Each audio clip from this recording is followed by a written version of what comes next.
So, hi everyone, a very good evening and welcome to today's live session. This is Gayatri here and I see a lot of you have joined the session.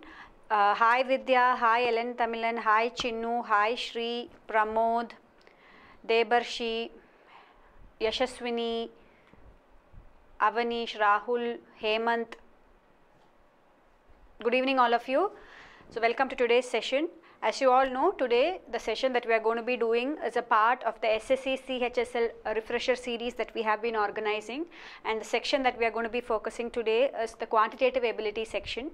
So we are going to be taking up a question paper that was asked last year in the SSC CHSL examination, and we are going to solve the questions that was asked from the quantitative ability section. The paper that we are going to be looking at today is the paper that was asked on February 7th, the third sitting. So that's the paper that we are going to be solving. Good evening Sushil, good evening Surajit, Indra, okay, Ravi Teja. So let's start. As we have been doing our previous sessions, how we are going to be going about doing this session is that the questions will appear on your screen. As and when the questions appear, please start solving the questions and give me the answer. Once you give me the answer, I'll go about solving the question for you. Okay. Okay, so let me share my screen. Now, if you have any doubts at any point with respect to the explanation that is provided, please feel free to ask me. I am here to help you. Hi Tanvi, hi Snega, Vikas. So, Mohammed asks me for the CHSL strategy that has to be used. See, I think Mohammed, if you're attending the session for the first time, please do go and check out our other refresher sessions that we have done for this SSC CHSL examination. So, in every session we try to tell you how to go about this exam when it comes to this exam. Like, I would say that the most important strategy to be followed when it comes to quantitative ability section is that you should be very good at your calculations. You should be able to you should be able to do the calculations very fast. Okay, time is very important here. And if you look at the difficulty level of the questions, the difficulty level is going to be moderate. It won't be as difficult as an SSC CGL examination. If you compare it with SSC CGL, CHSL is a comparatively easier examination. But again, how fast you're able to calculate the questions is very, very important because the cutoffs are going to be high. Okay, so let me share my screen and let's start with the session.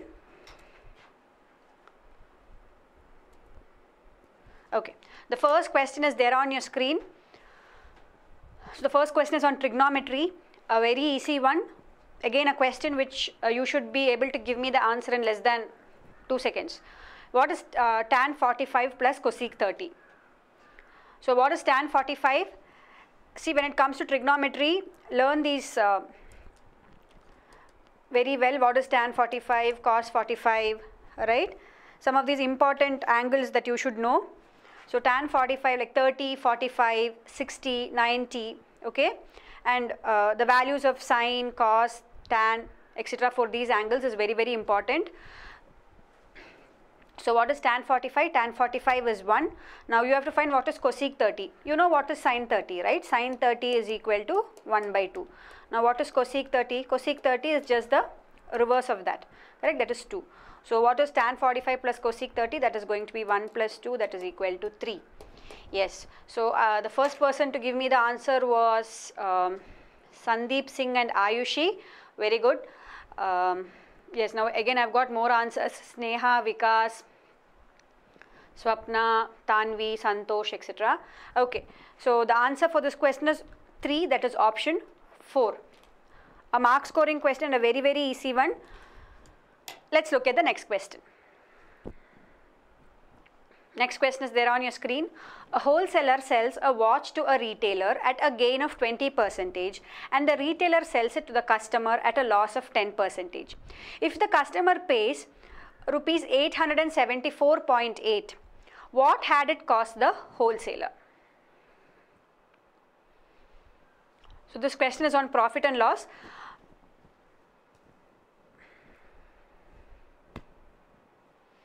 Any of you get the answer, please give me the answer. For the previous question, I am getting a lot of answers now. Okay, good. I think most of you got the answer correctly. Again, for this question, Akhil has given me the answer first. Akhil says the answer is 810. Very good, Akhil. That's the correct answer. Again, Ellen Tamilan says the answer is 810. Sneha, Sai Jyoti. Okay. So, see, the strategy to be used in this question is how well you are able to do the calculation. Okay, that is very, very important in this question. You should try to save time on your calculations. So, let's see how to solve this. See, there is a wholesaler who is selling a watch to a retailer at a gain of 20%. So, let me assume that the wholesaler, right, at which the price at which the wholesaler bought the watch, correct? Wholesaler, let that price be X rupees. So, this is the price that cost the wholesaler to buy the watch. Now, he is giving it to a retailer at a gain of 20%. So, what is the price at which he is selling the watch? He is selling it at 20% gain, that is 120 by 100 of X. So, this is the price at which the retailer is buying the watch. Okay, this is the price at which the retailer is buying the watch. And the retailer is giving this watch to a customer at a loss of 10%. So, what is this 120 by 100x? That is the price at which the retailer has bought it, and he is now going to sell it at a loss of 10%. So, what will be the price at which he is going to sell it? He is going to sell it at 90% of 120 by 100 of x. So, this is the price at which the retailer is going to sell it, and this is the price at which the customer is buying it. And here in the question they have already given that the customer is buying this at 874.8 rupees. Now, the question is, what had it cost the wholesaler, or you have to find the value of x. Now, okay, just if you remove these fractions, no, if you simplify these fractions, what do you get? See, you will be left with, this will be 9 by 10 and this is going to be 6 by 5, correct? Now, you are left with 9 by 10 into 6 by 5, correct? So, 9 6 are, let's simplify it further.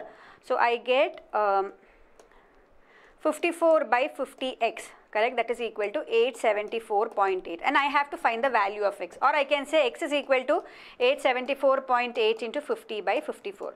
See, at this point, the smart way to solve this question is, when you arrive at this equation, don't sit and calculate, okay? See, don't sit and divide these numbers or multiply these numbers and waste your time. What you have to do is that, see, you know 50 by 54, correct? Approximately it will be 0.9 some value, that is very close to 1.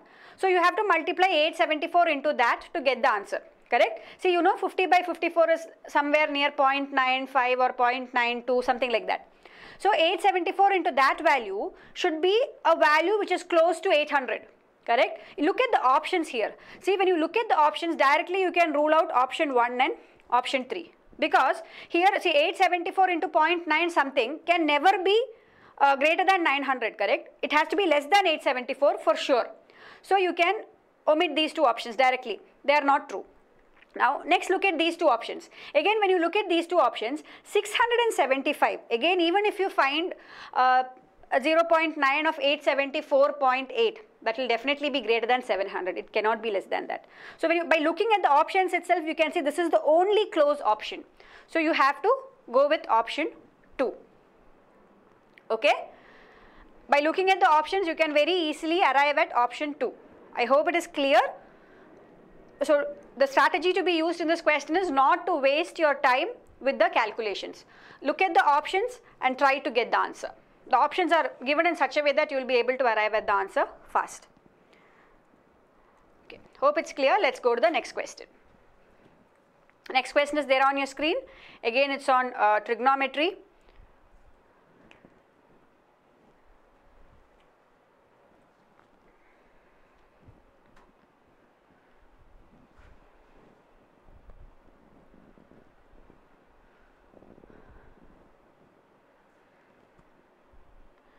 If root of 1 plus cos a by 2 is equal to x, then find the value of x. So, let me see who is giving me the answer for this question first.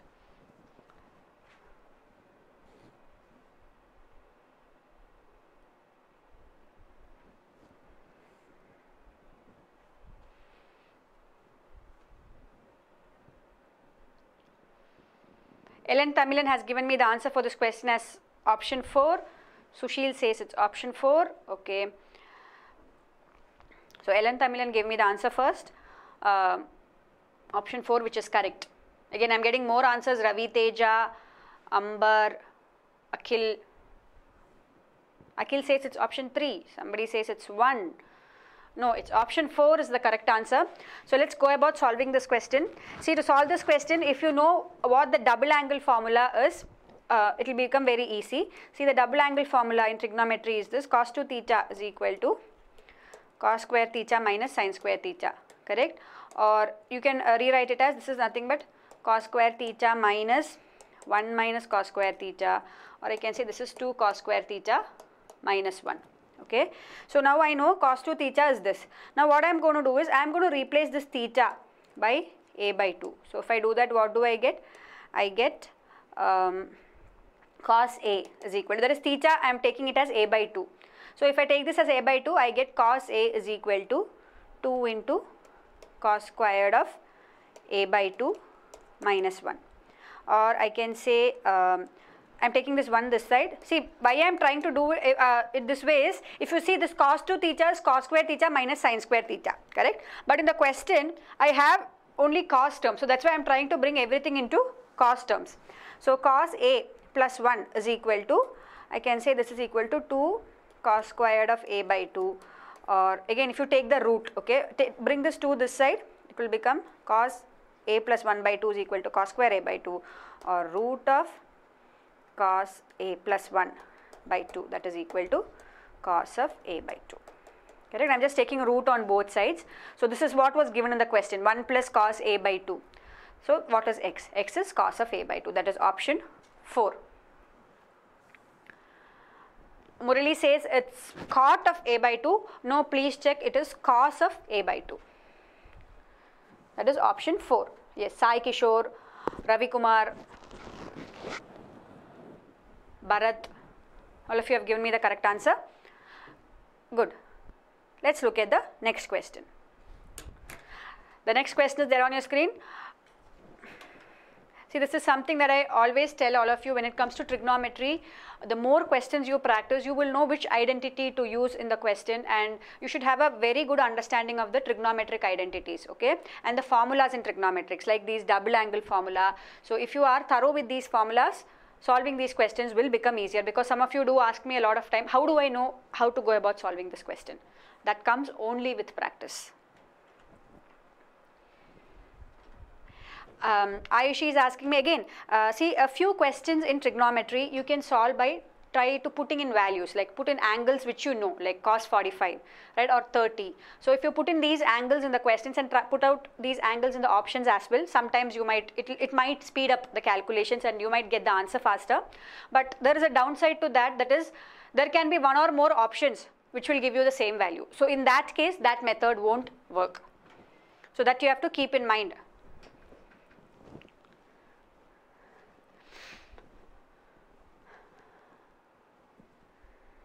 Hi VK. Okay, the next question is there on your screen. P and Q can do a project in 150 and 100 days respectively. In how many days can they complete 60% of the project if they work together?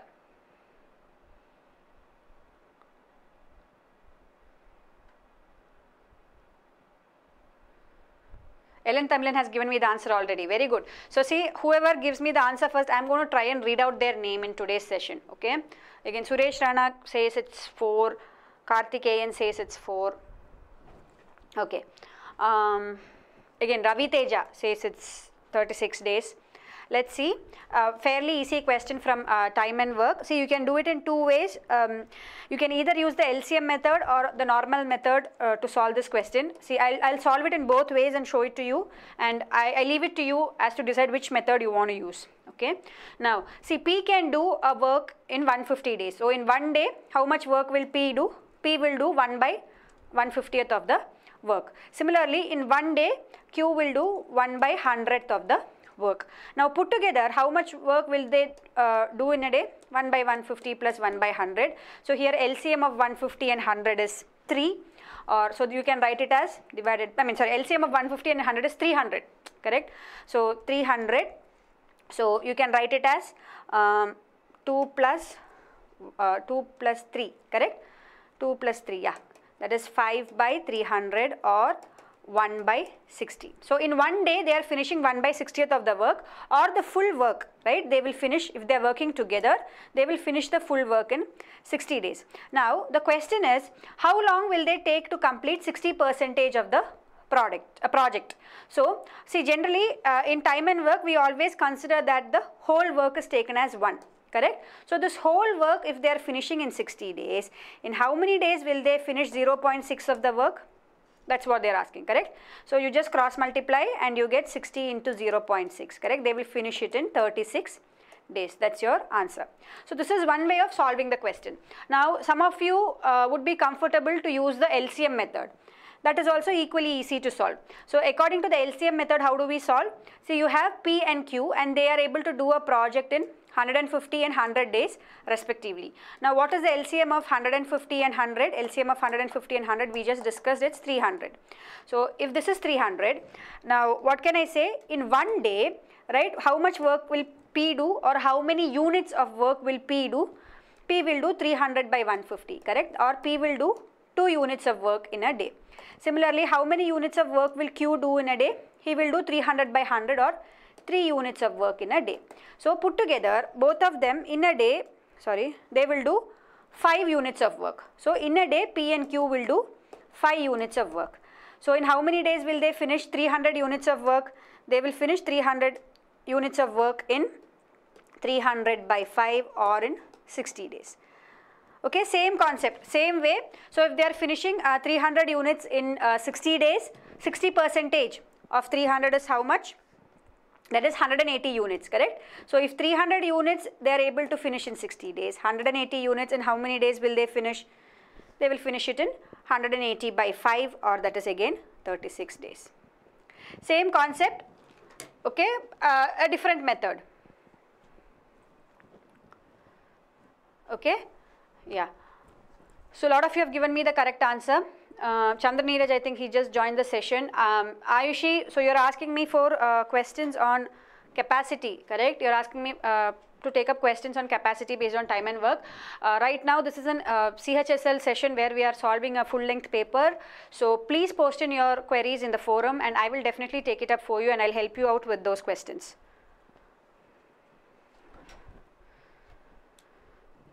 Okay, so let's look at the next question.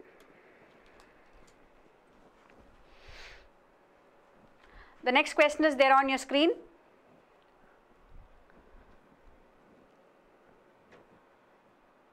If sec A plus tan A is equal to x, then find the value of x.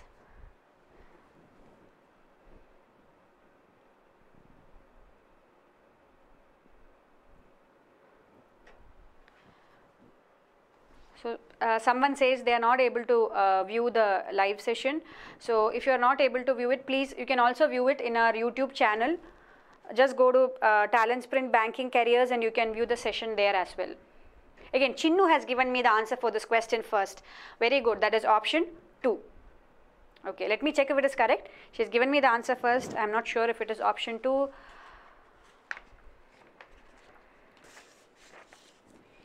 Okay.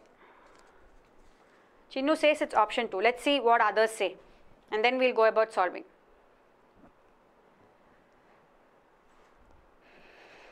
Chinnu, just check if it is option 2 or option 4. Amber also says it's option 2. Madhusha, for bank exams, generally trigonometry doesn't come. Akhil says option 4. So actually Akhil has given me the correct answer. The correct answer is option 4. Chinnu and Amber, please check. I think you have missed out a root somewhere. Again, lot of answers 2 I am getting. Somebody says it's 3. Anyway, let's solve it. See, look at the options here. The options are in terms of sign, correct? So here you have sec and tan. So I am just going to convert whatever is given in the question in terms of sine and cos, so that I will get some value which will have sine in it, okay? So what is sec? Sec A is nothing but 1 by cos A, correct? Now what is tan A? Tan A is nothing but sine A by cos A.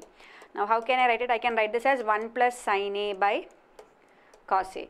Now if this is 1 plus sine A by cos A, then I can further write this as 1 plus sine A by, see cos A also I need it in terms of sine, correct? If you see, all the options are in terms of sine.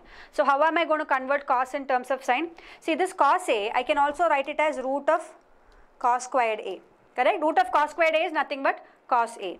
Or you can further write it as 1 plus sine A by root of 1 minus sine squared A, correct? Or again this is 1 plus sine A.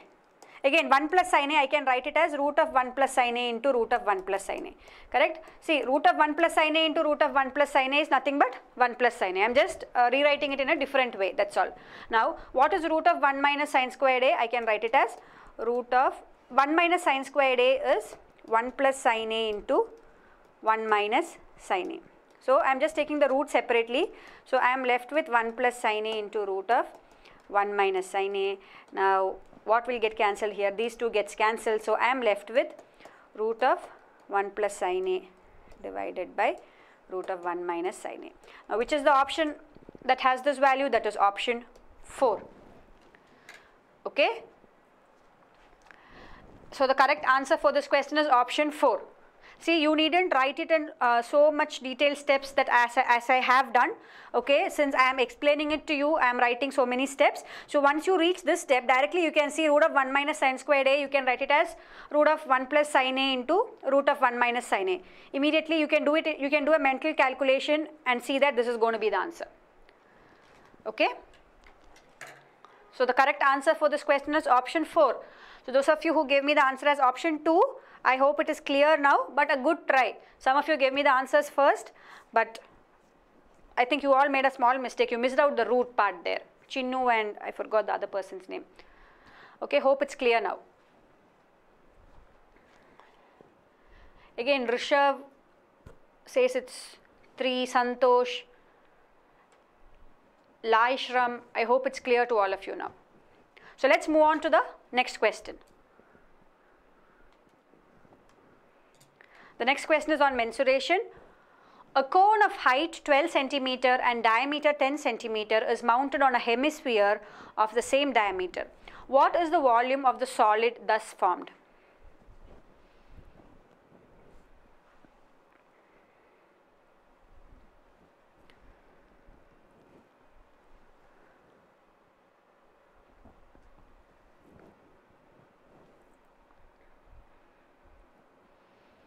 Who's going to solve this question first? Let me see.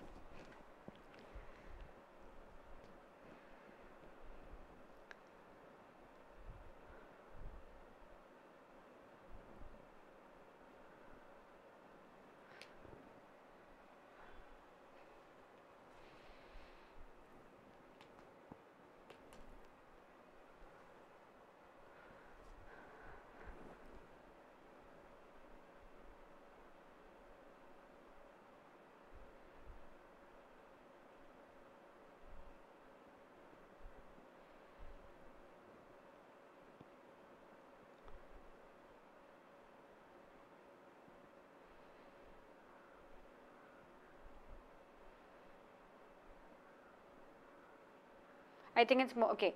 Chinnu has given me the answer for this as option 2. Okay, that's correct, Chinnu. Again, Ellen, Tamilan, Akhil also say it's 2. Jashwinder says it's 3. Jashwinder, please check. Ravi Teja says it's 3. No, please check. The answer is option 2. So, I think Chinnu gave me the correct answer first. Good. Okay. Now, Ayushi, Santosh, all of you are giving me the answer. Ravi Teja, it's option 2. Okay, let's solve it. So, what is given in the question? See, you have a cone. You have a cone of height 12 centimeter and diameter 10 centimeter. So, diameter is 10 centimeter means what is the radius? The radius is going to be 5 centimeter. Now, next what are you doing? You are placing a hemisphere here, correct? So, there is a hemisphere and a cone. You are keeping them together. The hemisphere also has a same radius as the cone. Now, what is the volume of the solid such formed? Very easy. What is the volume of a cone? Volume of a cone is given by the formula 1 by 3 pi r squared h. What is the volume of hemisphere? The volume of hemisphere is given by 2 by 3 pi r cube. So, add these two, that's going to be the volume of the solid that you get, right, when you combine these two. So again you can take this 1 by 3, correct, 1 by 3 into pi is nothing but 22 by 7, you can take that outside. Now you are left with r squared h, r squared here is 25, 25 into h is 12, plus then here you have r cube, I mean 2 into r cube, correct, r cube is what, 5 into 5 into 5, that is 125. Okay, or again here you can take this 25 outside, I should have taken it in the first step itself, that's fine, into 25, so you have 12 plus 5 2s are 10. So now what you have to do, 1 by 3 into 1 by, okay, this you can further write it as 22 by 21 into 25 into 22, correct. Now here you have to solve this and get the answer. Okay, now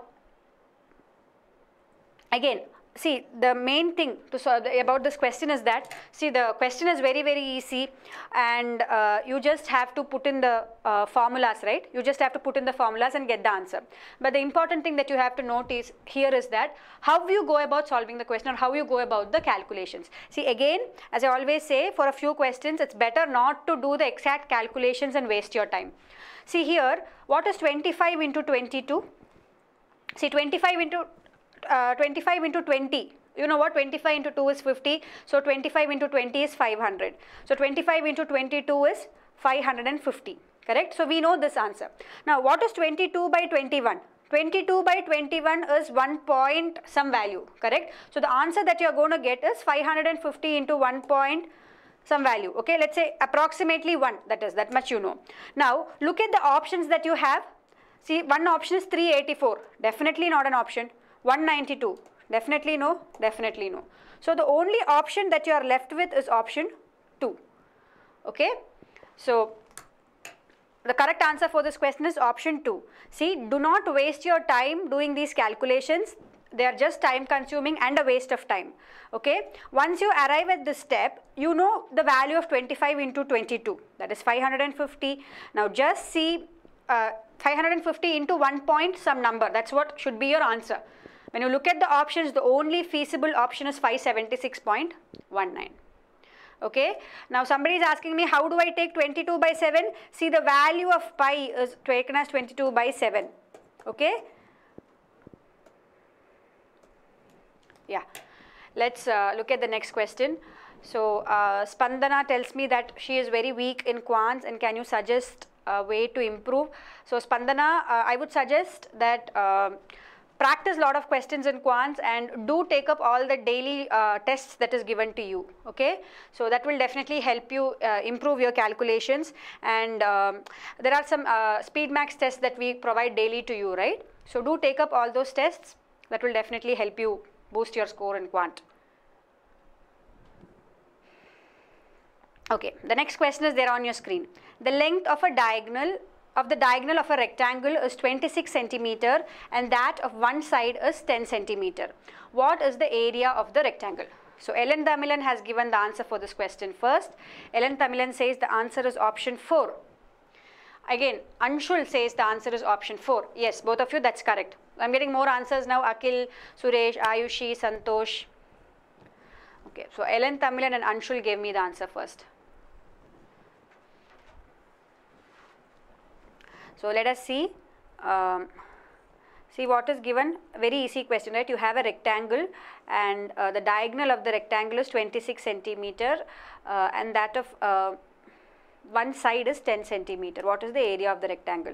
So if you remember, see, rectangle, all the angles are 90 degree, correct? So using Pythagoras theorem, what can we say? What will be this side?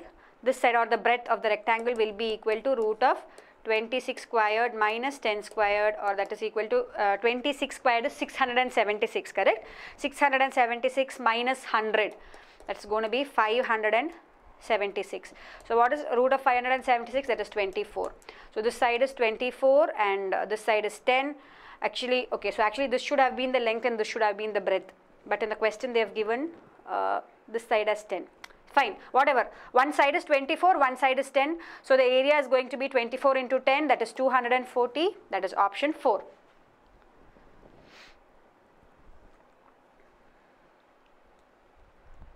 Definitely, Laishram, you can do that. Okay, Jashwinder says he is new. So, hi Jashwinder, welcome to the sessions. Okay. So, the answer is option 4. Let's look at the next question.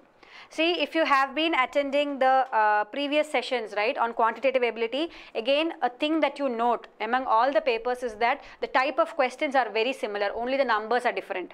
Okay, so if you have been attending the previous sessions, I am sure you would be able to solve these questions faster, and you would also know how to approach these questions. Okay, now similar question I think in the last paper also we had. What smallest number should be added to 2401 so that the sum is completely divisible by 14? So, Vidya has given me the answer first as option 4. Vidya says it's option 4. Okay, let me see. Banashri says 4. Ellen Tamilan says 2.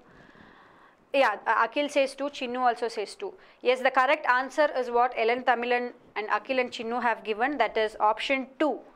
That is 7. Okay, so how do we solve this question? See, to solve such question, the easiest way is to just divide the given number by 14. Okay, 2401 by 14, what do you get? 24, it will go one time, 14, 10, 100, okay, 7. 14 sevens are 98. So this is 2, 21, again 21, again 1, correct? So 21, 14, you get 7 as the remainder. See, if the remainder was 14 here, it would have been completely divisible by the given number, correct? So what should I add here so that the remainder, the value that I get here is 14 and the final remainder that I get is 0, so that the number becomes divisible? I have to add a 7. That is option 2. Okay, yeah, now I am getting a lot of correct answers. Hemant, Yash, Bala. Yash says it's 4. No, again it's not 4, Yash. It is option 2. Okay. Bala says it's 7. Amber says 7. Correct. Kumba, Tanvi. Good. Chandra Neeraj. So for those of you who gave me the answer differently, I hope it is clear. See, do not make mistakes in these questions. These are very, very easy questions, right?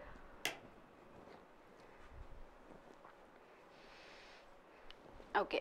The next question is there on your screen.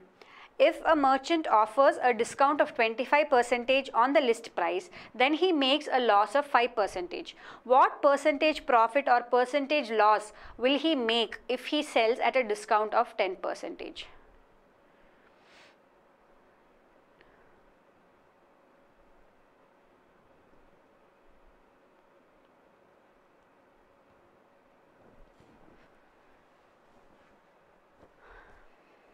So Rishabh has given me the answer for this question first. Rishabh says the answer is option 4. Oh no, I think Rishabh is giving me the answer for the previous question. Okay, okay. Not even the previous, the question before that. He is giving me the answer for the rectangle question. Okay, what about this question? Anybody got the answer for this? Let me see who gives the answer for this question first. I won't say this is a very, very easy question. Involves a bit of calculation, but not difficult also. Chandra Neeraj has given me the answer first. Chandra Neeraj says it's option 2, 14%. Again, Yash has given me the answer as option 2, that is 14%. Very good. Amber, Banashri, Akhil. Okay. Good. Correct answer is 14% profit. Okay. Let's solve and see. So, if a merchant offers a discount of 25% on the list price. Now, he makes a loss of 5%. So let me assume that the cost price, okay, of that merchant is CP. Now he is making a loss of 5% means what is the price at which he is selling finally? He is selling it for 95% of the cost price, correct? He is making a loss of 5%. So the price at which he is selling it is at 95% of the cost price. Now here it is given that on the marked price, that is list price is nothing but the marked price, correct? He is offering a discount of 25%. So again, based on the marked price, what is the, how can I represent the selling price? The selling price is equal to the marked price into, he is giving a discount of 25% means he is selling the article at 75% of the marked price.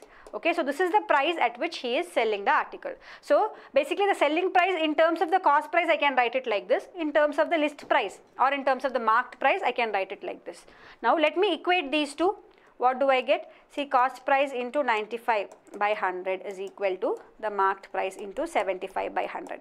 How am I equating these two? See, both are giving me the selling price. So I have just directly equated the two equations that I have. So I can say, now a 5 will go in both of these, right? 19, and this is going to be 15, correct? So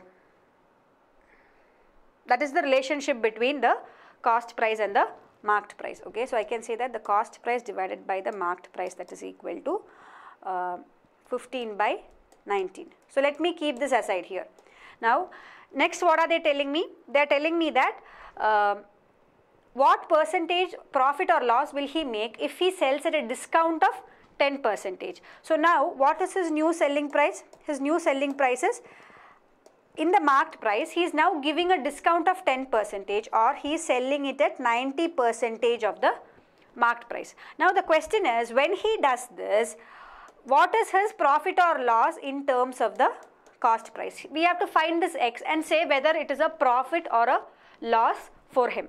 Now in this equation, see, we already know what is the relation between the marked price and cost price, correct? You know the marked price divided by the cost price is 19 by 15. Just put that value in here. So what will you get? See, marked price by cost price is 19 by 15 into 90. So that is going to be the value of x, correct? So 15 into 6 is 90, correct? So 15, 6 are 90. Similarly, 19 into 6 is what? It is nothing but 114. So here what do you get? See, the equation that you get here is the new selling price, correct? The new selling price is equal to 114 by 100 of the cost price, or that means that you are selling the article at 14% more than the cost price, correct? Or you are making a profit of 14%, that is option 2. Okay, 14% profit is the correct answer. Again, a lot of you have given me the correct answer. Very good. I hope the explanation is clear and you do not need any further explanation in this. See, what I'll just brief you as to what we did.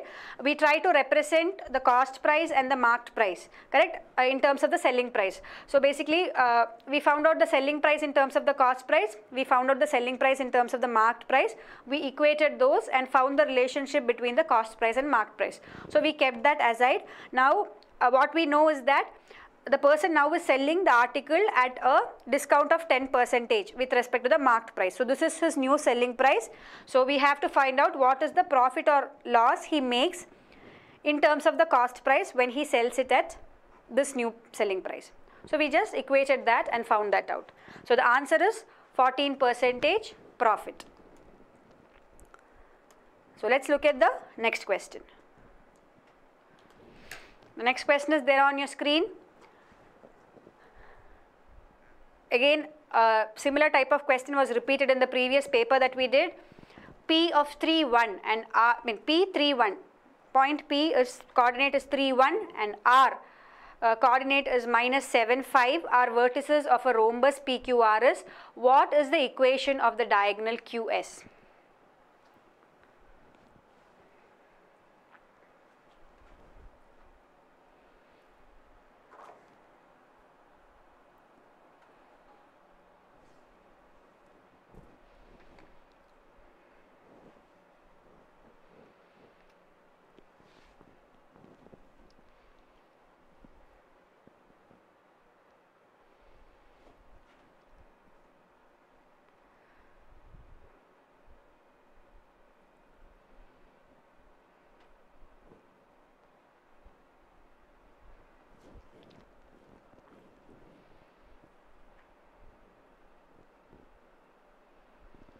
Priyatham has given the answer for this question first as option 2.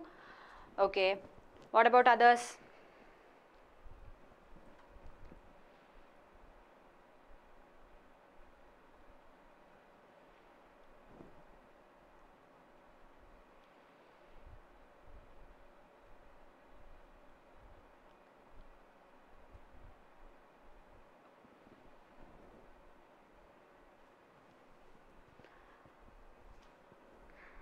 Swapna is giving me the answer for the previous question. Ellen Tamilan says it's 2. Any more answers? See, Santosh, Suresh, everyone says the answer is 2.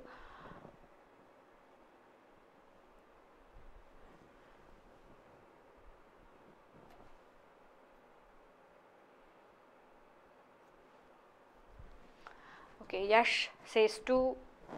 Amber says 3. Okay, see, fairly easy question. So what is given here? You have a rhombus PQRS. So this is, let's say, okay, this is P, this is Q, this is R, and let this be S.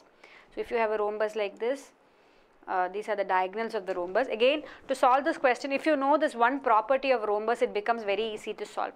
The property is this: the diagonals of a rhombus bisect each other, and they bisect each other perpendicularly. Okay, so bisect each other means they will divide this each rhombus in, that is this rhombus, let's say, I mean this diagonal SQ, okay, that's going to divide this diagonal PR into 2 equal halves. Bisect means dividing a line into 2 equal halves. Similarly, this PR is going to divide this diagonal SQ into 2 equal halves, and similarly the angle that is formed is 90 degree. So that is the only thing that you need to know to solve this question. So see, first let us do one thing. We know the coordinates of P and R, correct? So P is 3, 1 and R is minus 7, 5. Now what is the midpoint of this line PR? Midpoint of this line PR, you can find it using the midpoint theorem, right? So if you have a line and you have 2 coordinates x1, y1 and x2, y2, okay, of these line, you know the 2 coordinates of the line, then the midpoint of the line is given by x1 plus x2 by 2, comma y1 plus y2 by 2. That's the midpoint of the given line when you are given the 2 points in the line. So if you look at this line, the midpoint is nothing but 3 minus 7 by 2, comma 1 plus 5 by 2, correct? Or that is minus 4 by 2, or that is minus 2 and 3. So this is going to be the midpoint of this line, or that is going to be this point. Okay, now if I know this point, what do I need to find out here? I need to find out the equation of this diagonal, that is the diagonal QS. See, the actual way to solve this question is like this. You know, this is the midpoint of this particular line. So see, you know that when you have 2 lines, right, 2 perpendicular lines, the product of their slopes will be equal to minus 1, and then, so if you have 2 perpendicular line, let's say the slope of one line is m1 and the slope of the other line is m2, then you can say it is minus 1. Now you can find the slope of this line, correct? You have 2 points here, you can find the slope of this line, find out that, that way you can find out the value of m1, see what the value of m2 is, find out the value of m2, and then you substitute it in this formula, right, to find the equation of a line. Okay, if you know the slope and one point in the line, you can find the equation of the line using this formula, m into x minus x1. So this is the actual way in which you solve the question. But again, see, I would have discussed this method in the previous class that we did. I would have solved it in this way also to show you how it is done. But when it comes to the exam, following this method is going to be time consuming. So the best thing that you can do is do till this. Okay, do till this, find out this point. This point you know is minus 2, 3. Now, what you should remember here is that this point minus 2, 3 is also a point in this line QS, correct? So, whichever is the correct option, if you put in these values minus 2 and 3 for x and y, that option, it should satisfy correctly, correct? Because this point, this coordinate, right, minus 2 and 3 is a point in that line. So just put in this minus 2 and 3 in all of these options and see which option will satisfy. Okay. Now if you take option 2, what will you have? You will have 5 into minus 2 minus 2 into 3. So that is nothing but 5 into minus 2 is minus 10 minus 6, that is minus 16, which is on your right hand side. So the correct answer would be option 2. Okay, that is minus 16. So as I said, the actual way to solve this question is to find the slope of this line, then find out what would be the slope of this line. Since they are perpendicular, the product of their slope will be minus 1, and after that put in this equation. Okay, you know the slope of the line and you know one coordinate, that is this coordinate, you know, right, 2 and minus 3. Put that in this equation to get the equation of the line.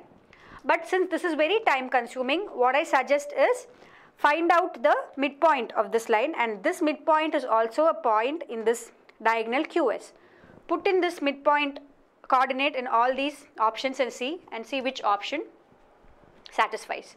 So the answer for this would be option 2. Okay, so let's move on to the next question. Next question is there on your screen. This question is on ratios. 5a is equal to 13b is equal to 7c. Find the value of a is to b is to c.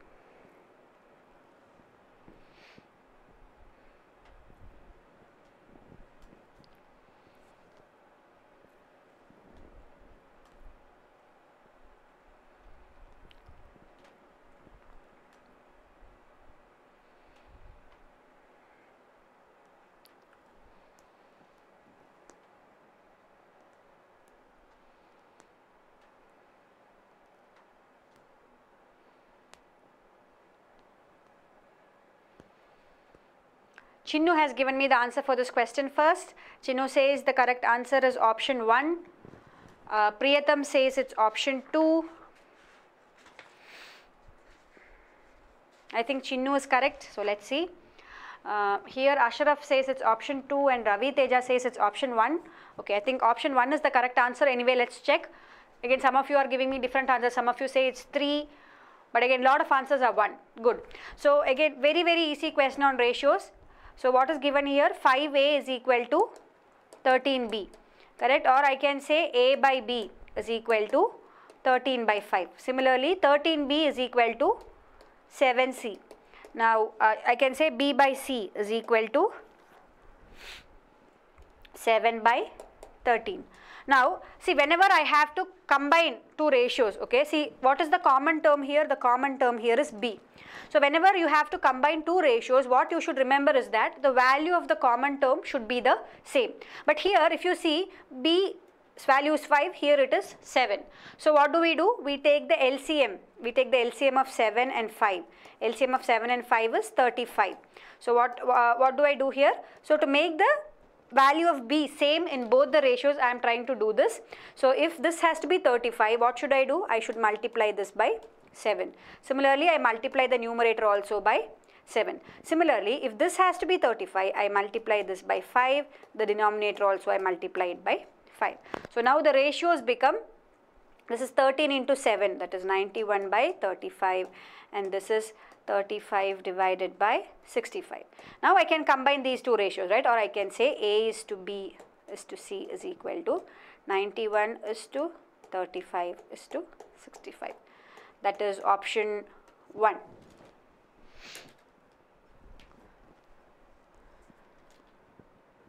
Okay. Yes. Hemant says 1. Sanjana, Maunika got the answer as 1. Laishram got 1. Kishore, Tarun, good. So Swapna says she is watching this session for the first time today only. No problem, Swapna. I think in the upcoming sessions you will be able to solve questions correctly.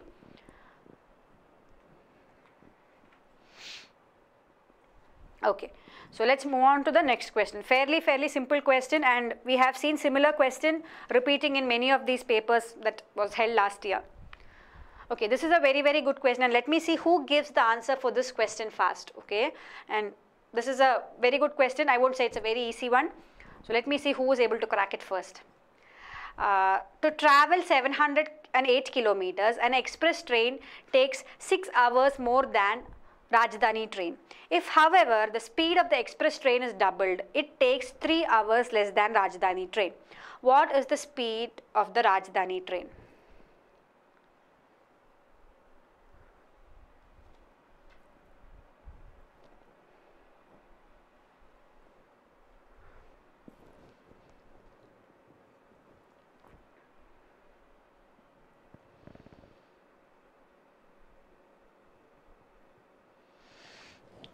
Kavya, you can look back to our, we have done a few refresher sessions for SSC CHSL.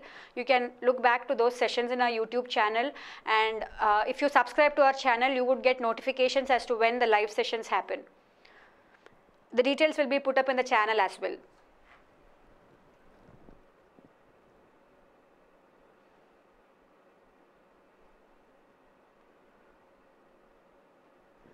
So again, first one to give me the answer was Chandra Neeraj and Jayashree.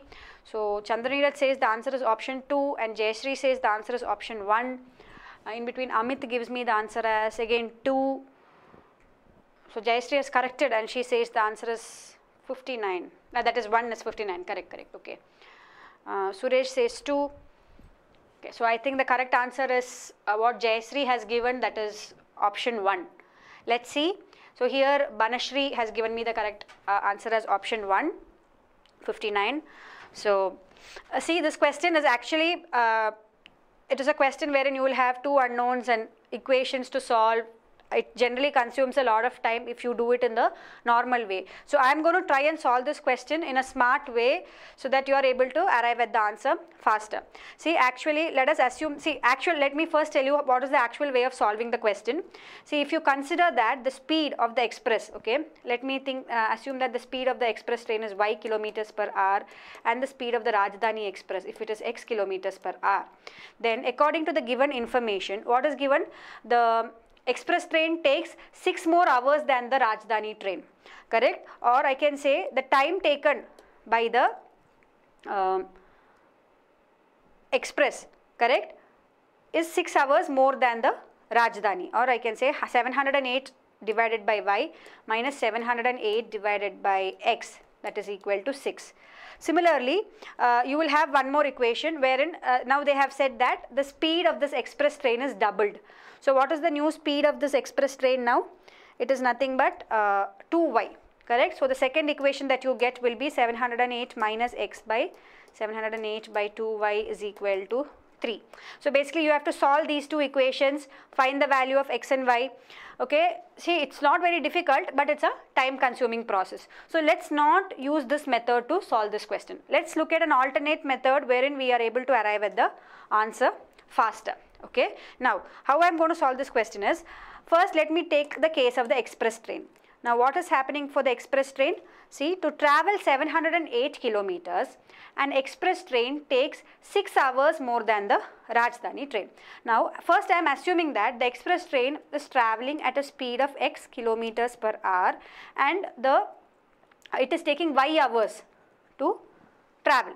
Okay, now it is given that the express train takes 6 hours more than the Rajdhani train in this case. So this is the first case wherein the express train is traveling at a speed of x kilometers per hour and it is traveling for y hours. Now in this case, what is the time taken by the Rajdhani train? See, the express train is taking 6 hours more than the Rajdhani train to cover a distance. So the time that the Rajdhani train will take will be nothing but y minus 6.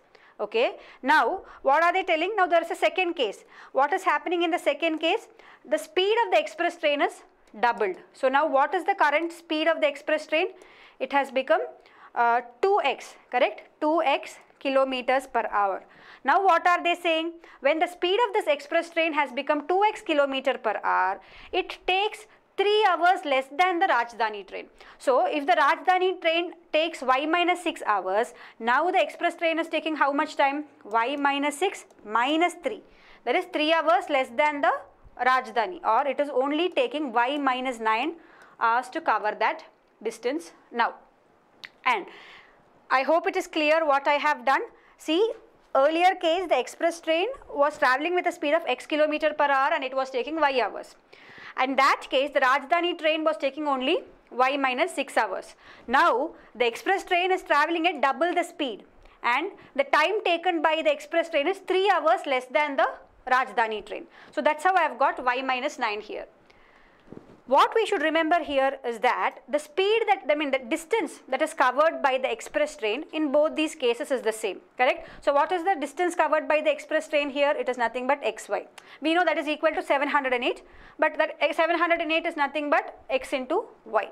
So here what is the distance that is covered? Again, the distance remains the same, that is 708 kilometers, that is the distance that is covered, and that is 2x into y minus 9. that is equal to 708. This is also equal to 708. Just equate these two. What do you get? So you get 2x into y minus 9, that is equal to xy, or from here you can find what is the value of y, correct? Or you get 2y minus 18 is equal to y, or you get y is equal to 18 hours. So if y is 18, sorry, what is asked in the question? What is the speed of the Rajdhani train? Okay, so if y is 18, what is the time taken by the Rajdhani train? It is nothing but 18 minus 6, right? That is the time taken by the Rajdhani train, or this is equal to 12 hours. So what is the speed of the Rajdhani train? That is nothing but 708 divided by 12, that is equal to 59. That is answer option 1. Okay. So I hope it is clear to all of you. See, this is the best way to go about solving the question. Don't waste time by, as I told you, the first method, right, or the conventional way in which we solve the question, wherein we write two equations, find out the two unknowns. So that would be a time consuming method, and this would be an easier method to go about solving the question. I hope it was clear. Since I have done a bit of explanations, it seems there are a few steps involved, but actually it's very, very easy. So I think let's move on to the next question.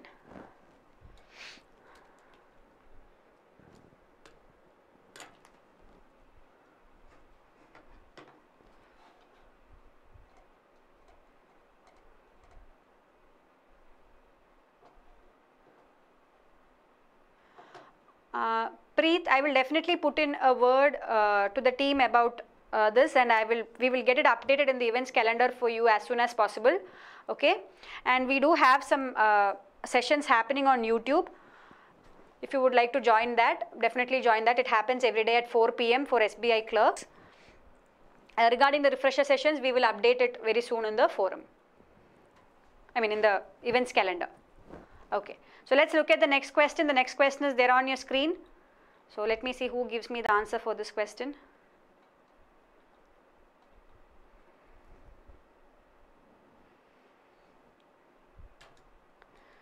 So somebody says me, can you please explain this y minus 9 step once?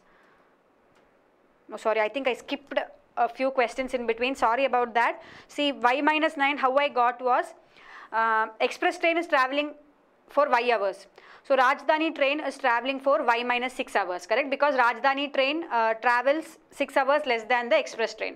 Now next it is given that when the speed of the express train is doubled, it takes 3 hours less than the Rajdhani train.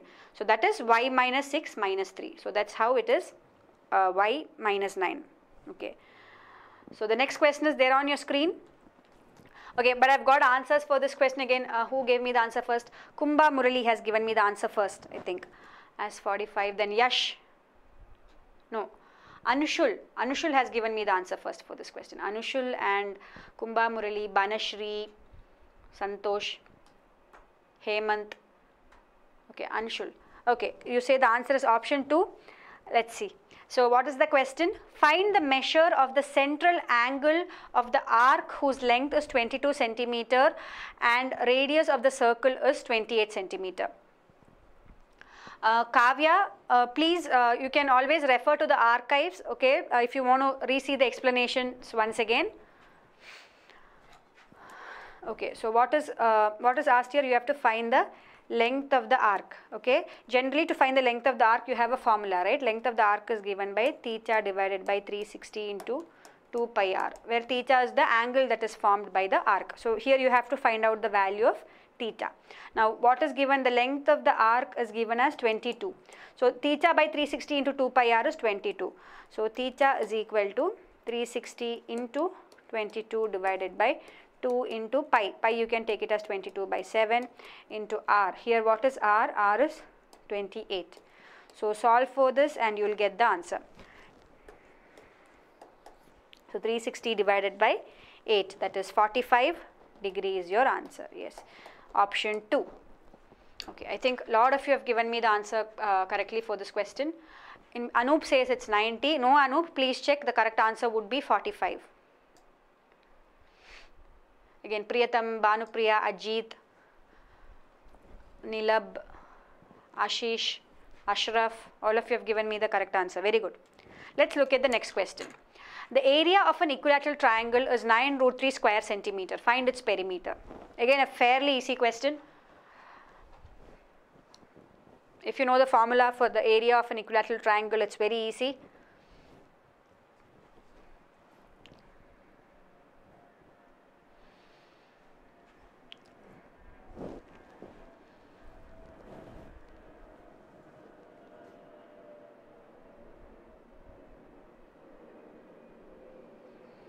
Sainath gives me the answer as 2. I'm not sure if he's giving me the answer for this or the previous one.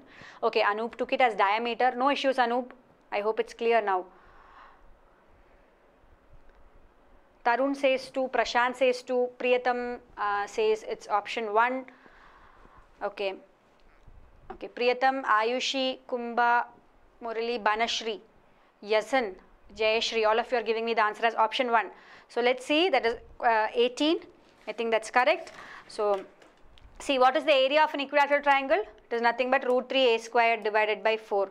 So this is given as 9 root 3. So what is a? A is equal to 9 4s are 36. Root of 36 is 6 centimeter. So one side of an equilateral triangle is 6 centimeter. See, you know, in equilateral triangle, all the 3 sides are the same. So all 3 sides are going to be 6 centimeter. And what is going to be the perimeter? 6 plus 6 plus 6, that is 18 centimeter. That is option 1. Dheeraj, Hemant, Ajit, Bhanupriya, Kartikeyan, everybody got it. Good. Let's look at the next question. Next question is a very easy question on algebra. 3x minus 10 is equal to minus of 2x plus 5. Then the numerical value of x minus 4 the whole cube is dash. So I'm going to start solving this question since it's very easy. Let's not waste time on such questions.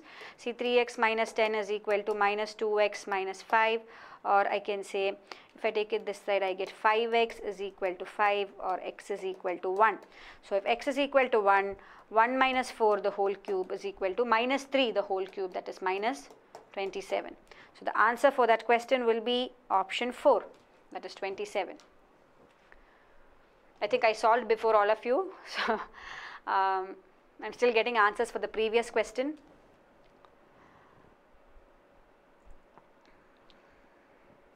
Did everybody get answer for this question as minus 27, that is option 4? Yes. Jayashri gives me the answer as option 4.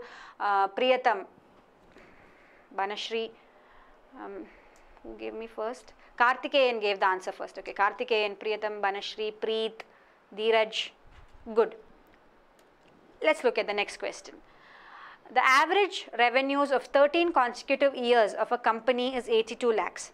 If the average of the first 7 years is rupees 77 lakhs and that of the last 7 years is 89 lakhs, find the revenue for the 7th year.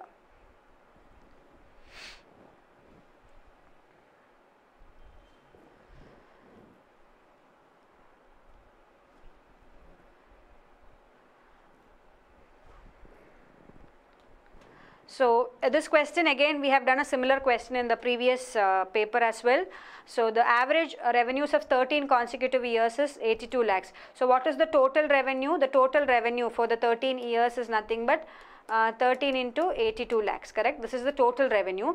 Now the total for the first 7 years, right? The total for the first 7 years is what? It is nothing but 77 into 7 lakhs. Now the total for the last 7 years, this is for the first 7 years, this is for the last 7 years. Total for the last 7 years is what? It is nothing but here 89 into 7. So now what is the question? Find the revenue for the 7th year. See, you have totally 1, 2, 7, 14 years, okay. Now what have we done? See, we are finding the total revenue for the first 7 years and for the last 7 years. So in both these sums, this value of the 7th year or the revenue of the 7th year is being repeated. So how do I get the value of the 7th year?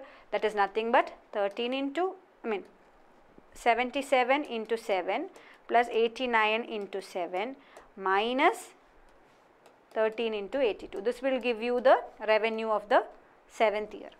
Okay, I hope it is clear. See, in the first total for the 7 years, 1 plus 2 plus 3, for the 7 years you have calculated it as 77 into 7.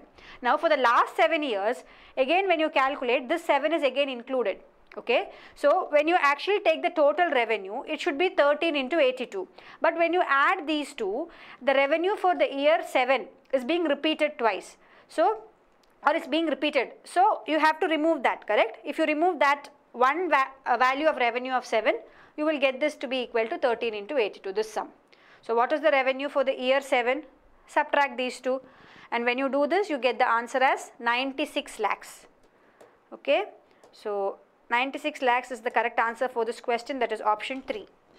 Okay, by the time I am looking now at the options, I have received a lot of answers. So who gave me the answer first? I think it is Jayashri. Jayashri says it's option 3, and here it is Ayushi. Ayushi has given me the answer as option 3. Okay. Let's look at the next question. Next question is again on algebra, very basic question. If xy is equal to minus 30 and x squared plus y squared is equal to 61, then what is the value of x plus y?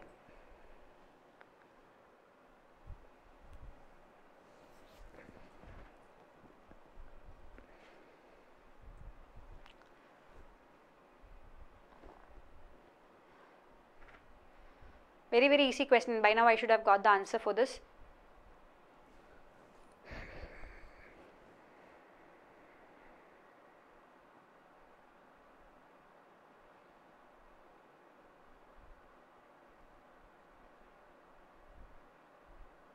Priyatham says the correct answer is option 3. Karthikeyan, Banashri. Okay, Priyatham gave me the answer first. Option 3. Now, what is this? See, you know what is x plus y the whole squared, right? A plus b the whole squared is equal to a squared plus b squared plus 2ab. So using that identity, I can say x plus y the whole squared is equal to x squared plus y squared plus 2xy. Now here I know what is x squared plus y squared, that is 61. xy is given as 30. So minus plus 2 into minus 30, that is equal to x plus y the whole squared, correct? Or this is 61 minus 60, correct? 2 into minus 30 is minus 60, 61 minus 60 is 1. So what is x plus y? X plus y is equal to root of 1, or that is 1. It is option 3. Okay. Next question. The next question again is a very similar question that was asked in the paper that we solved in our previous session. See, what you can very clearly see is that the types of questions that come for various sittings, it has been same throughout. Okay, in the last year at least, that was the trend that we have seen. A bank offers 10% compound interest per half year. A customer deposits rupees 3,600 on the 1st of January and the 1st of July of a year. At the end of the year, the amount he would have gained by the way of interest is dash. So to solve this question, there are two ways in which you can approach this question. One way is to directly use the formula of compound interest and get the answer. The other way would be to just calculate the interest and the interest on interest for the given period and get the answer.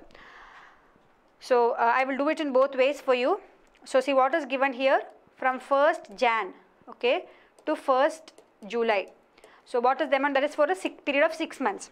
Now note here that the interest is calculated half yearly, correct? The half year, every half year the interest is being calculated. So now for this period, how much amount is he depositing? He is depositing 3,600, and interest he is getting for this half year is 10%.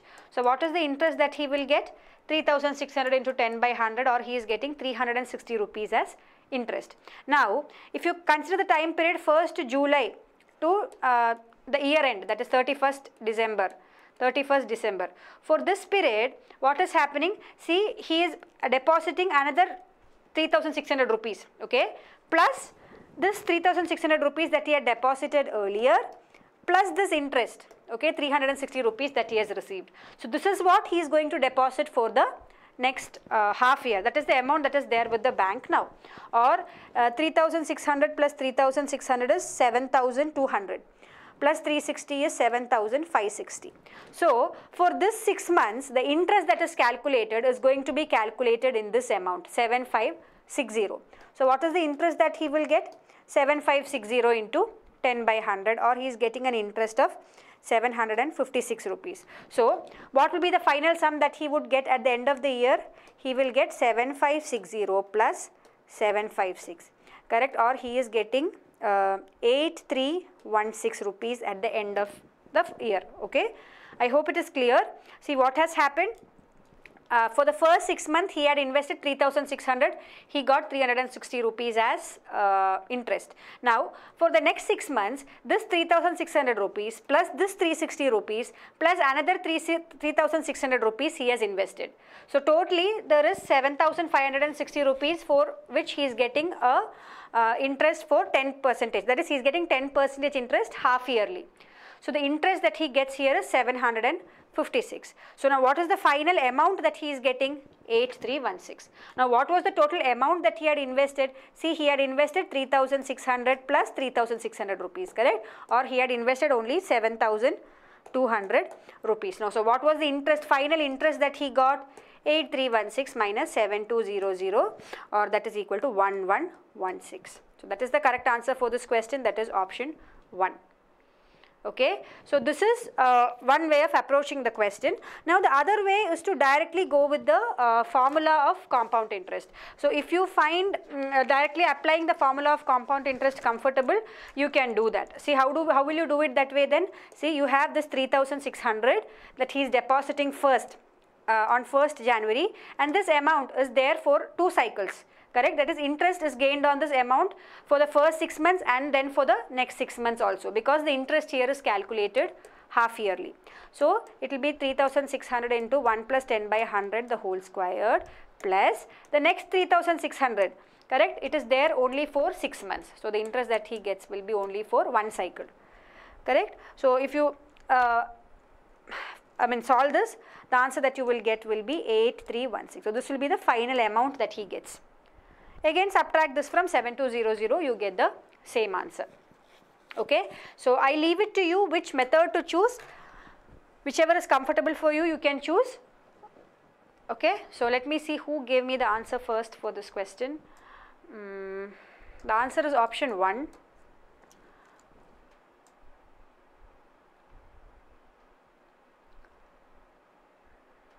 I think Ajit gave me the answer correctly for this question first. Anyway, let's look at the next question. Yeah, Yash says option 1. Preet says 558. Preet, please check. Banashri says 1. Manish says it's option 4. No, Manish, it's option 1.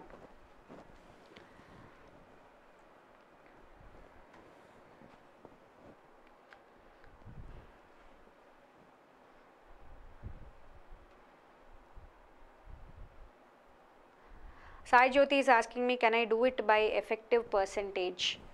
Sai Jyoti, effective percentage here, I think the other 2 methods are better.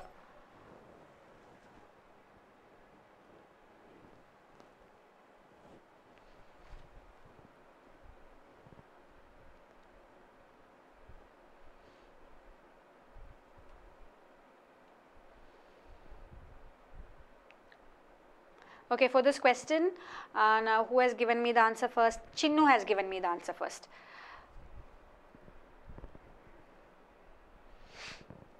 So somebody is asking, has anyone seen the lunar eclipse? Yes, so if you have not seen, do try to see the lunar eclipse today. It's an eclipse that happens once in 150 years.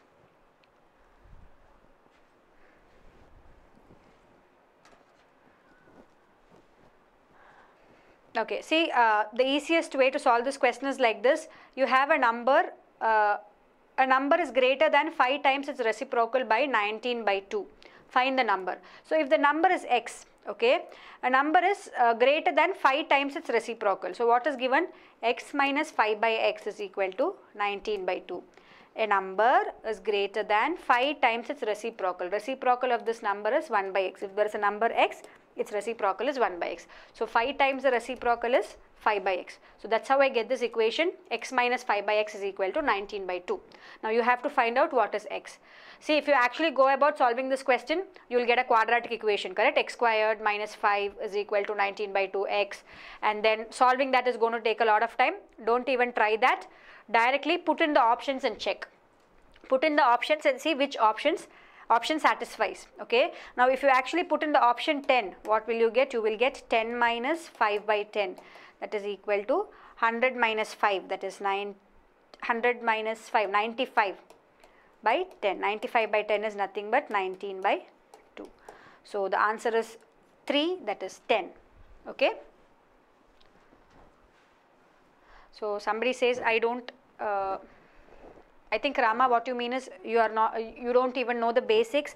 So see, to learn quantitative aptitude, basics is very, very important, and first you would have to start preparing with the basics. If you are with TalentSprint, then I would say go about start looking at our video lessons that are there, and then go about solving the questions. Otherwise, what I would suggest is take up some good books, or even if you are referring anything online, look at the basics, understand, and then start solving the questions. Okay, directly don't go about solving questions, because without the basics in place it will be very difficult for you.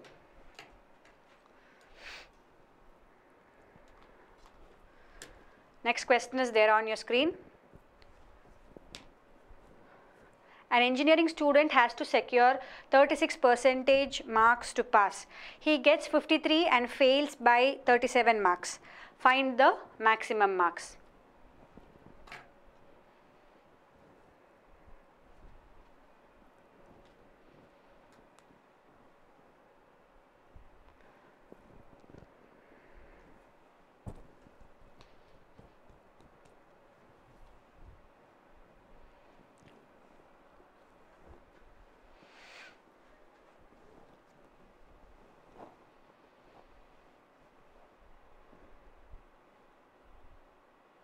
Preet has given me the answer first as 250.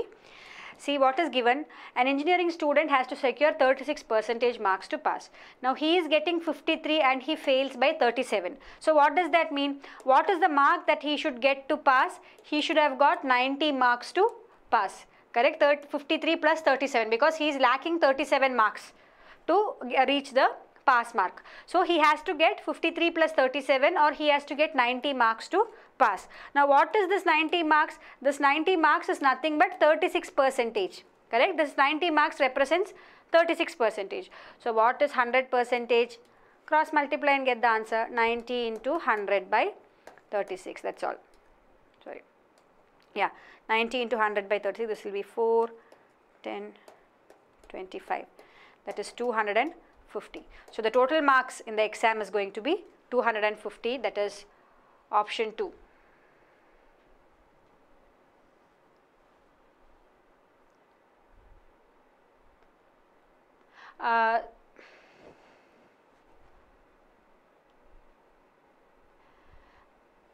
Abhishek, the reason for that would be because, see, the interest given in the question would be per annum. Okay, so in that case you divide it by 2. Here in the previous question that we solved, the interest given was for 6 months, correct? Every 6 months it was calculated.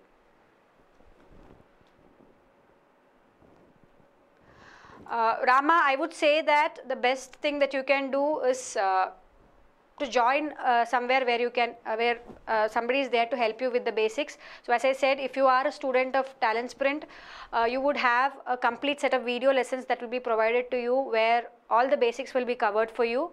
Okay, and after that you will also be given practice tests regularly, and you will also have material. Okay, let's look at the next question. 2x plus 4 into x minus 3 is less than minus 2 minus x less than 2x minus 1. Find the value of x.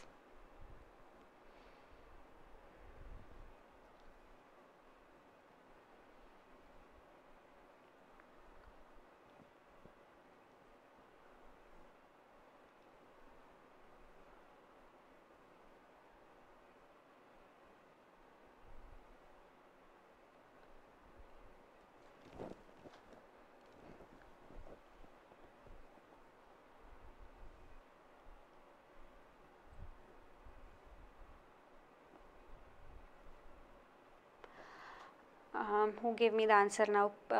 Chinnu and Preet have given me the answer. Preet says it is 1. Yeah, Chinnu also says the answer is 1. That is option 2. Okay, fairly easy question, right? 2x plus 4x minus 12 is less than minus 2 minus x, or I can say 6x minus 12 is less than minus 2 minus x, or if I bring it this side I can say 7x is less than 10, or x is less than 10 by 7. So that is one equation that I get. Now one inequality that I get. Now let us look at these two. So what is given here? Minus 2 minus x less than 2x minus 1. Again I take x to one side and constants to the other side. I get 3x, correct? If I take x to this side, 3x is greater than minus 1, or x is greater than minus 1 by 3, correct? So now I know the range of x. X is greater than minus 1 by 3 and less than 10 by 7. Okay, so what is the only possible value of x here? When you look at the options, the 10 by 7 is 1 point some value. So x is greater than minus 1 by 3 and less than 1 point some number. So the only feasible option here is option 2, correct? That is 1. So the only possible value of x from the given options is option 1. Option 2, that is 1. X is equal to 1. So that is our answer. Next question. Refer the below data table and answer the following questions. Anju, Ankita, Anupama, Anuradha. So their weight and height is given. Who has the least weight to height ratio? So again, similar question we have solved previously. So when it comes to such questions, what I would suggest is try to eliminate a few options. See, this is nothing but you just need to calculate. Okay, so you just have to do weight to height ratio means Anju's weight to height ratio is what? 68 divided by 1.74. Ankita's is 72 divided by 1.54. Anupama's is 69 divided by 1.77. If you actually calculate these values, you just have to see which is the lowest one that you get, and that would be the answer. But what you have to remember here is that in the exam, you are not going to have the time to sit and solve each and every value here. Okay, so what I suggest is try to eliminate a few cases and then just calculate the remaining ones. See, on a first glance itself, you can see here Anuradha and Anju, they have the same weight, 68, 68. Okay, now what is the weight to height ratio of Anju? It is 68 divided by 1.74. For this person, it is 68 divided by 1.71. So you can very clearly see which is going to be the higher one here and which is going to be the lower one here.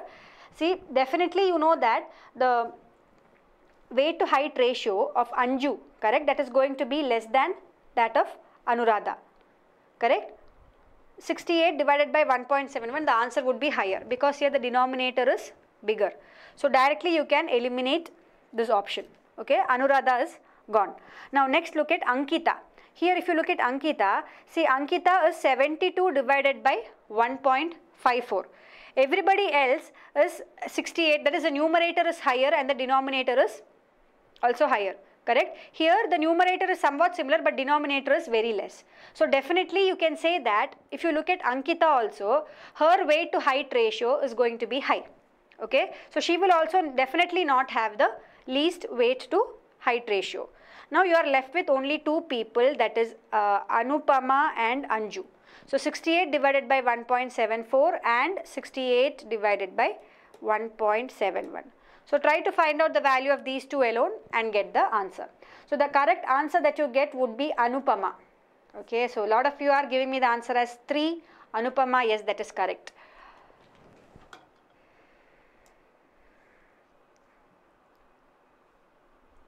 Who gave me the answer first? Chinnu gave me the correct answer first for this question. Good, Chinnu. Option 3, Anupama. Rachna says the answer is option 3. Again, Indu says it's 2. No, please check. So as I said, eliminate a few options and then look at the remaining. Okay, so in this question, you can directly eliminate this option and this option. You are left with these two. Check. So this is 69, sorry. This is 69 by 1.77. Not 71, 77. Okay, let's look at the Next question. So if you want the exact values, if you do this, you will get 39.08 and here you should get 38.9. Very close, no? So this is the correct answer.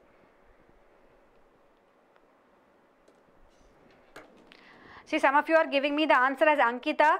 Please note the question they are asking, who has the least weight to height ratio? The question is not who has the maximum weight to height ratio. So if it was maximum, yes, that would have been Ankita, but the question is not that.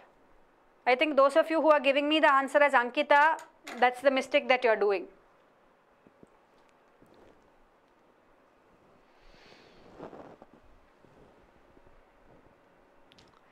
Refer the below data table and answer the following questions. So the company's profit for these years is given. Now the question is, what was the revenue of the company if its expenditure was rupees 475 crore in the year when its profit was the least? So when was the profit least? The profit was least in the year 2015. That is, the profit was only 10% then. So how do you calculate profit percentage in such questions? See, profit percentage is given by the revenue minus the expenditure divided by the expenditure into 100. It is going to be your profit percentage. So just put in the values and find out the revenue, that's all. Here you know this is equal to 10 and you know what is the expenditure. The expenditure is 475. You have to find out what the revenue is. See, leave the crores and all for now, just get the answer, because again the answer also is in terms of 570 crore or 617 crore. So you needn't take those zeros there. So who is giving me answer for this? Preet has given me the answer as 522.5 crore, which is correct. Okay, so what do you get? So here revenue, if you solve it, it will be, let us say, take revenue as x minus 475 divided by 475 into 100 is equal to 10, or I can say, okay, it's cancelled, or I can say x minus 475 is equal to 475 divided by 10, that is 47.5, or x is equal to 475 plus 47.5. So that's equal to 522.5 crores. That is option 4. Okay. Next question. Everybody got it correctly. Good. The following table shows the number of children in each house of a society. Number of children and number of houses is given. So what is the average number of children per house?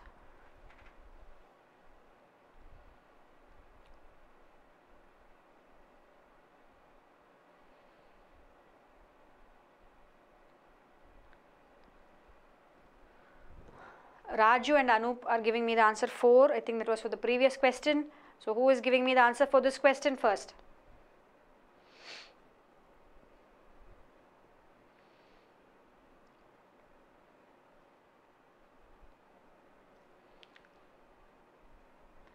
Manish, this is not a CLAT refresher. Okay, this is for SSC CHSL examination. Okay, Preet has given me the correct answer for this question. 1.4. Okay, that's correct. So, Preet, that's correct. Again, Sachin has given me the answer as option 4. Yash says it's 3. No, it's option 4. Please check. Chandraneeraj says option 4. Banashri, Ayushi, Priyatam. No, Hemant, Raju and Yash. It is option 4. Please check. See, how do you solve this question? You have to find the average. Number of children are there, number of houses are there. So totally how many children are there? 0 into 6 plus 1 into 17 plus 2 into 17 plus 3 into 3. Correct? That will be the total number of children divided by the number of houses. Correct? How many houses are there? 17 plus 17, that is 34. 34 plus 9, that is 43 houses are there. Again, this calculation if you do, you will have 17 plus 34 plus 9. Correct? So what is that? That is equal to 60. 17 plus 9, correct, plus, yeah, 60 by 43. So answer approximately will be 1.39, I think. So you can take it as 1.4. So from the options it is 1.4. Correct. So entry test pass has given me the full explanation.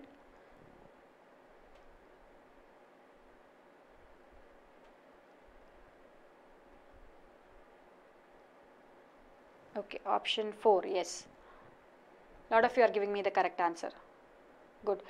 How 43? See 43, I am adding the number of houses. See what have they asked? They have asked us the average. So what is the average? Average is the total number of children divided by the number of houses. So that will give you the average number of children per house. So I have just added these and that is equal to 43. See I felt that I needn't write it in steps here, 6 plus 17 plus 17 plus 3. I just added it and gave the answer.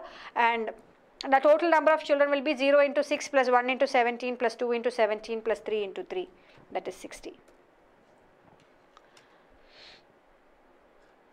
Karthikeyan, I hope it is clear now.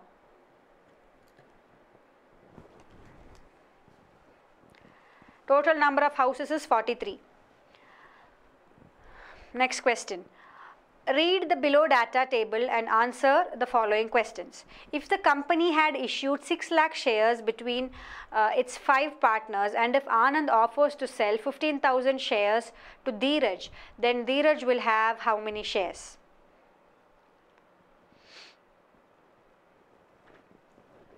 Yeah, good.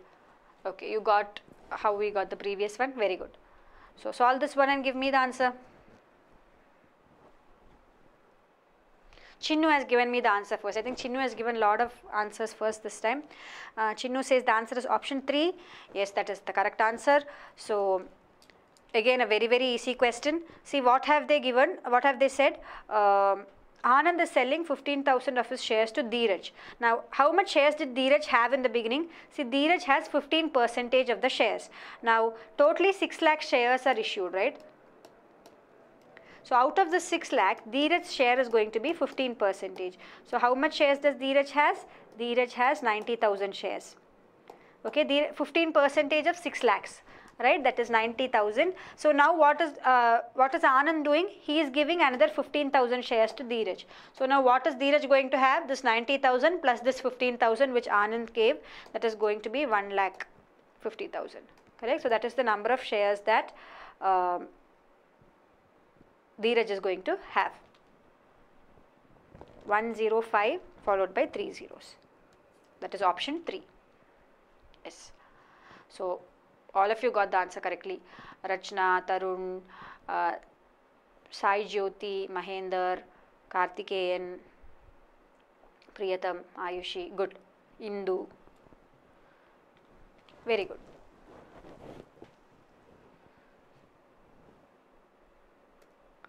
So I think that's it. So we have solved all the 25 questions from this particular paper.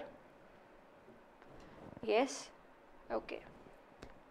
Anup says it's 1,05,000. Okay. Good. So that's it, guys, for today from us. So I hope all the questions that we did in today's session was clear to all of you. I hope there are no doubts. Okay. So all the very best with your preparations, and as I always say, when it comes to quantitative ability section, the calculation is the key when it comes to the SSC CHSL examination. Do work on your calculations and do practice more and more questions. So okay guys, I'll see you in the next session, and this is Gayatri signing off. Good night.